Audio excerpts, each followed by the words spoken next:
Hari ini, kita akan melakukan perjalanan waktu untuk menyelami sejarah yang penuh misteri dan intrik. Dari kerajaan kuno hingga revolusi besar, mari kita bersama-sama mengeksplorasi peristiwa-peristiwa yang membentuk dunia kita saat ini. Jadi, siapkan diri Anda untuk sebuah petualangan epik melalui lorong-lorong waktu. Jangan lupa untuk like, subscribe, dan nyalakan lonceng notifikasi agar Anda tidak ketinggalan kisah menarik lainnya. Mari kita mulai perjalanan kita sekarang.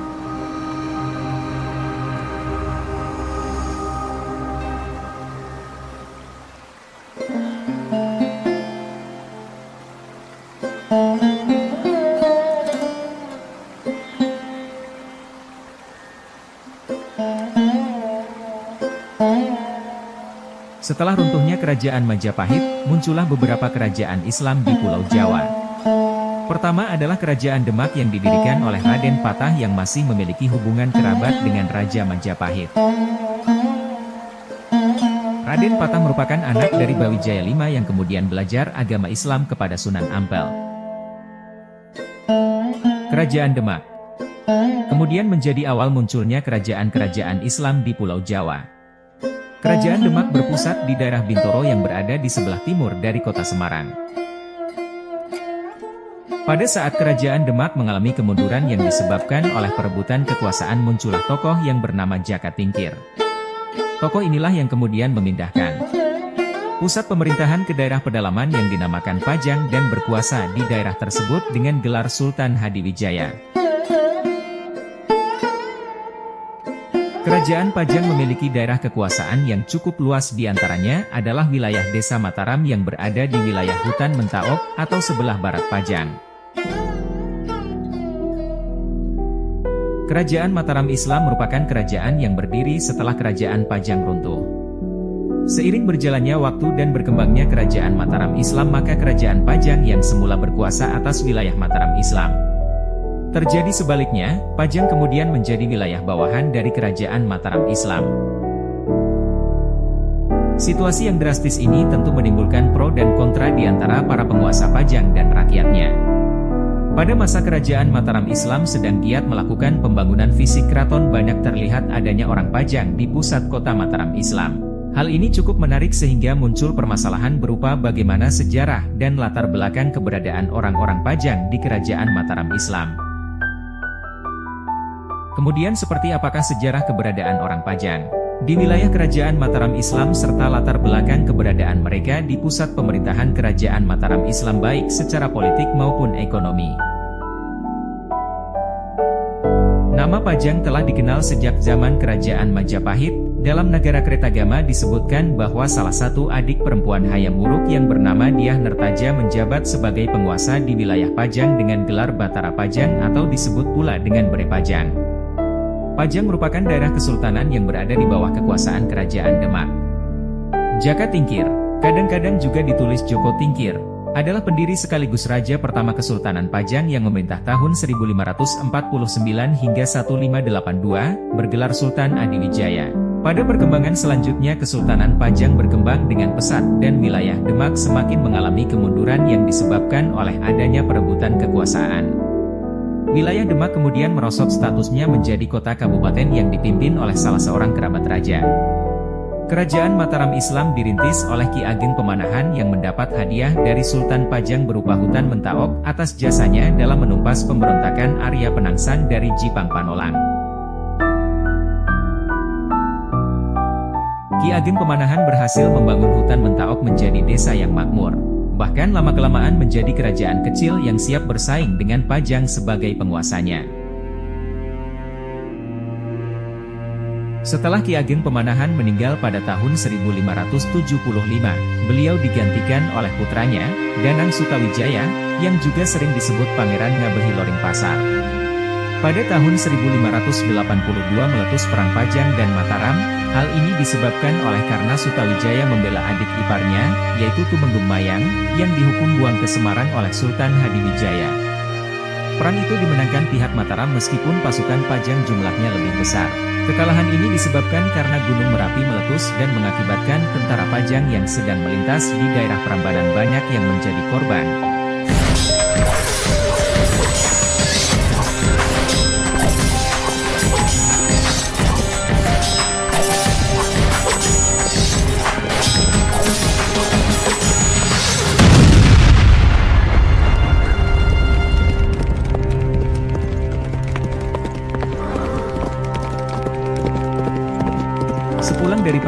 Sultan Hadiwijaya jatuh sakit dan meninggal dunia.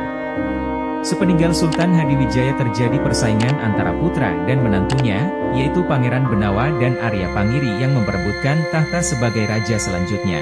Arya Pangiri didukung Panembahan Kudus berhasil naik tahta tahun 1583, namun pemerintahan Arya Pangiri hanya disibukkan dengan usaha balas dendam terhadap Mataram sehingga kehidupan rakyat Pajang terabaikan.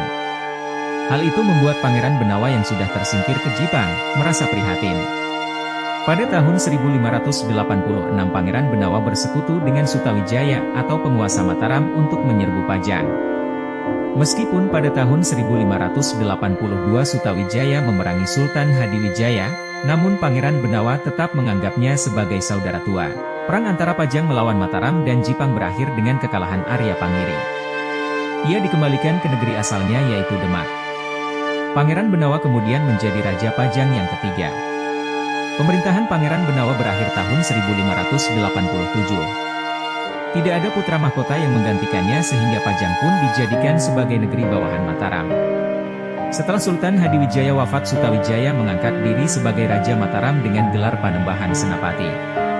Pajang kemudian dijadikan salah satu wilayah bagian dari Mataram yang beribu kota di Kota Gede. Panembahan Senapati bertahta sampai wafatnya pada tahun 1601. Selama pemerintahannya boleh dikatakan terus-menerus berperang menundukkan bupati-bupati daerah. Kesultanan Demak menyerah, Panaraga, Pasuruan, Kediri, Surabaya, berturut-turut direbut. Cirebon pun berada di bawah pengaruhnya. Panembahan Senapati dalam babat dipuji sebagai pembangun Mataram.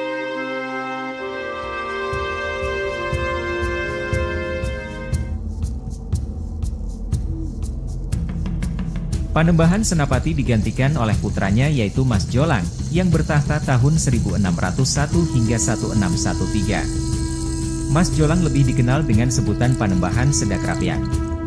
Panembahan Sedakrapiak hanya memerintah selama 12 tahun, ia meninggal ketika sedang berburu di hutan Krapiak. Selanjutnya bertahtalah Mas Rangsang, yang bergelar Sultan Agung Hanyakrakusuma. Di bawah pemerintahannya Mataram mengalami masa kejayaan. Ibu kota kerajaan Kota Gede dipindahkan ke Keraton Kerto. Sultan Agung merupakan raja yang menyadari pentingnya kesatuan di seluruh tanah Jawa. Daerah pesisir seperti Surabaya dan Madura ditaklukkan supaya kelak tidak membahayakan kedudukan Mataram. Ia pun merupakan penguasa lokal pertama yang secara besar-besaran dan teratur mengadakan peperangan dengan Belanda yang hadir lewat kongsi dagang VOC. Kekuasaan Mataram pada waktu itu meliputi hampir seluruh Jawa, dari Pasuruan sampai Cirebon. Sementara itu VOC telah menguasai beberapa wilayah seperti di Batavia dan di Indonesia bagian timur.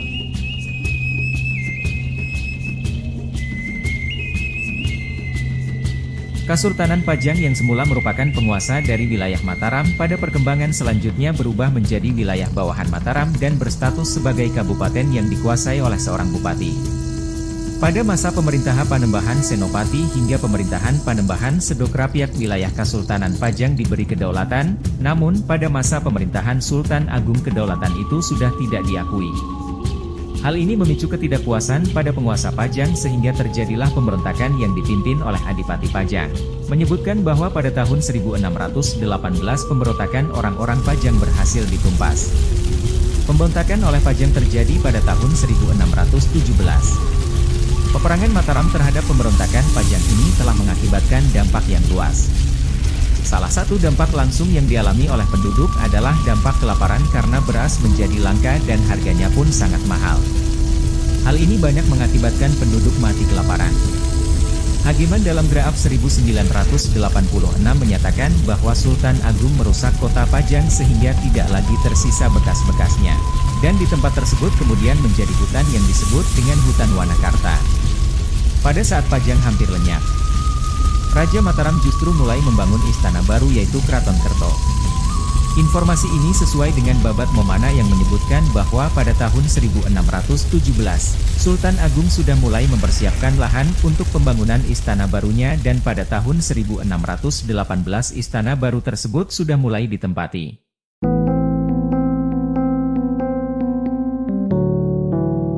Draaf menyebutkan bahwa terdapat banyak orang Pajang sebagai orang buangan di pusat kota Mataram yang dipekerjakan sebagai pembuat bata.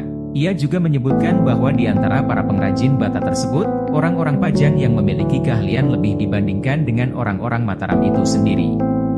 Informasi lain tentang keberadaan orang Pajang di pusat kota Mataram Islam berasal dari catatan utusan Belanda bernama Cornelis van Maaseik yang datang ke Mataram pada tahun 1618. Maaseik menyampaikan bahwa ia melewati desa-desa yang dahulu merupakan wilayah Pajang, kosong tidak berpenghuni.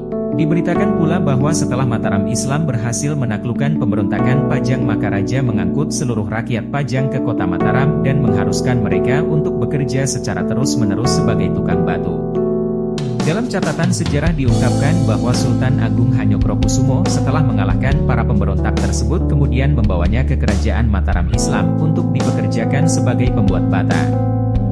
Hal ini didukung oleh informasi yang menyebutkan bahwa sekitar tahun 1617 hingga 1618 Masehi, orang-orang Pajang melakukan pemberontakan kepada Mataram. Setelah pemberontakan dapat teratasi kemudian Sultan Agung memerintahkan agar penduduk Pajang melakukan bedol desa pindah ke Kerto. Penduduk Pajang tersebut kemudian dipekerjakan di kerajaan sebagai pembuat batu bata, karena kerajaan sedang mempersiapkan proyek pembangunan yang cukup besar.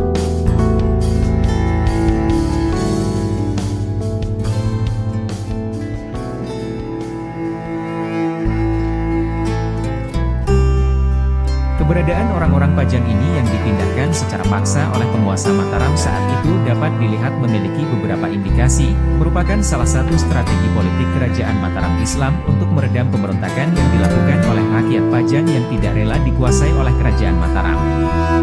Upaya pemindahan paksa terhadap rakyat Pajang ini selain dapat mengurangi konsentrasi penduduk di wilayah Pajang juga secara psikologis orang-orang Pajang berpengaruh karena mereka berada di wilayah asing, yang bukan kampung halaman mereka. Selanjutnya adalah kerajaan sedang membutuhkan banyak tenaga kerja dalam rangka pembangunan kompleks istana baru yaitu Keraton Kerto. Sehingga keberadaan orang-orang Pajang sebagai tawanan merupakan tenaga kerja yang dapat dimanfaatkan sebagai pembuat bata. Strategi ini mirip dengan yang dilakukan oleh Belanda terhadap rakyat Indonesia.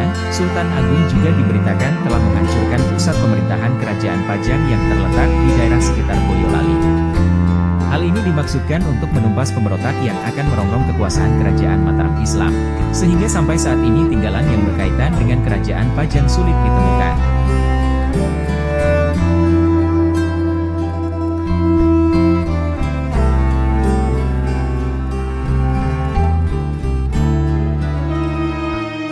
Jika dilihat dari data toponim yang ada di Keraton Kerto maupun Keraton Pleret, tidak ada yang menunjukkan adanya suatu tempat khusus atas orang-orang Pajang yang dibawa ke kota Mataram. Hal ini menjadi menarik mengingat berdasarkan informasi dari catatan Belanda yang menyebutkan seluruh penduduk Pajang dipindahkan ke Mataram menunjukkan bahwa jumlah orang Pajang yang dipindahkan cukup banyak. Namun hal ini tidak ada penempatan secara khusus bagi mereka. Fenomena ini dapat dilihat secara politis bahwa kedudukan orang-orang Pajang sebagai orang buangan atau tawanan perang tidak ditempatkan secara bersama-sama dalam satu tempat.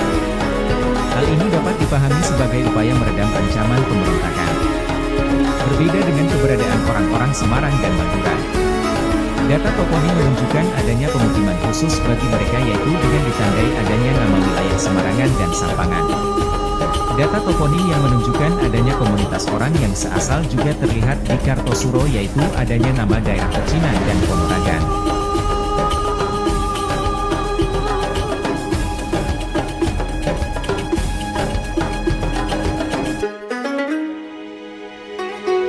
Terima kasih telah mengikuti perjalanan sejarah kita hari ini. Semoga Anda menikmati kisah-kisah menarik dari masa lalu yang telah kita bahas. Jangan lupa untuk meninggalkan komentar tentang topik sejarah apa yang ingin Anda pelajari selanjutnya. Jangan lupa juga untuk like video ini jika Anda menyukainya, subscribe untuk konten-konten menarik lainnya, dan nyalakan lonceng notifikasi agar Anda tidak ketinggalan episode terbaru dari kami. Sampai jumpa di video berikutnya, dan tetaplah penasaran akan sejarah.